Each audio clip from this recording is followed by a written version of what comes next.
Here is the crayon melter that I tried out today with my students, and the students were 4th grade. Some of them were 9 years old. Most of the class was 9. We used it, and it's really exciting. I'm going to show you some of these lines.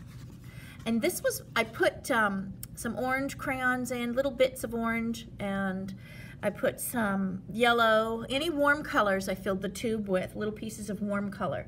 And that's how I'm going to use it with my students. I'll put one of the melters with warm colors, one with cool, and some black, one with black, one with white.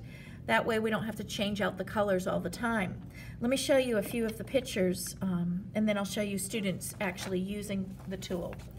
But we were doing some rabbits in a meadow today, and I thought the flowers would be great so that they stand out. We get these gorgeous bright colors, so they did the flowers. Larger flowers down at the bottom, or impressions of flowers at the bottom, and then we got to smaller dots and blobs at the top.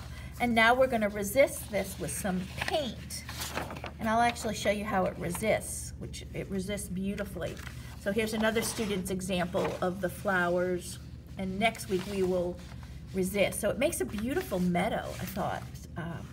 So as an accent, I think it's really great in a classroom because the kids can do this relatively quickly. This took the child less than a minute to do, and you got some really neat results. Sorry, the bigger flowers in the front, and then it gets smaller in the back. The tip of the pen is just barely warm, so it's safe for children. I go ahead and hold it, and I think it works best if you hold it straight upright, so the little ball point flows the best here. I'm going to clean my edges here, and let's see if I show you. And you can do wiggly lines, of course. When I first start using the crayon melter, if I've let it heat up quite a while, say over 5 to 7 minutes, I get these really nice thick lines and continuous flow, like so. The more I use this, and it really is beautiful the way it comes out on here, and you can do solid areas. We were making flowers in my class. The more I use it, the liquid wax that's toward the tip slowly gets smaller, and the line will get smaller. I'm starting to run out now of the wax that's built up down here and heated properly. So I'm ending up with some thinner lines, and I'll show you what happens as it runs out. It starts getting some real thin lines like this, and it won't work as well. You just need to let the crayon melter heat up the wax some more. So let it set for 5 minutes, and then you're good to go with your little lines. And when it starts running out, if you hold it upright a little bit, you get some nice lines again, like so. So I found that just by waiting a bit, you'll get your nice lines again. And the ball point flows nicely. If the wax isn't heated up enough, what happens is you start losing your flow. Let me show you here. See what happens? And you just end up with really thin lines. But this is still great to draw expressionistic paintings or pictures. We did some like this, and then we watercolored on top. So if you want just a thin outline, that works nicely. And here's another watercolor here. And I used just a red crayon that was in my wax melter. But it works really great for watercolor resist, and that's what we're going to be using in my art room.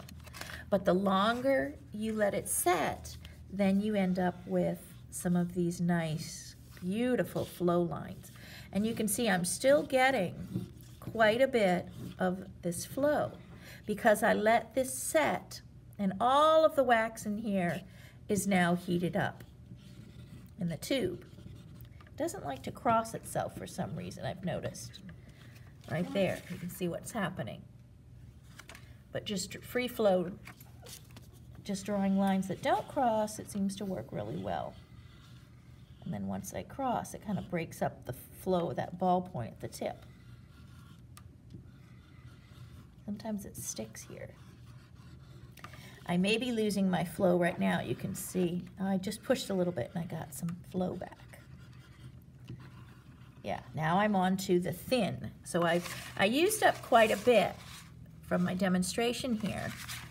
And so now I'm at the end here of the wax. Let me show you what happens as I'm running out. So the wax inside the tube is either running out or it's not heated up enough. If you continually add your crayon to it, you're going to need to wait and let these crayons, even though it tells you green, you're going to need to let the crayons, it doesn't want to go in there. You're going to need to let the crayon heat up a bit. There.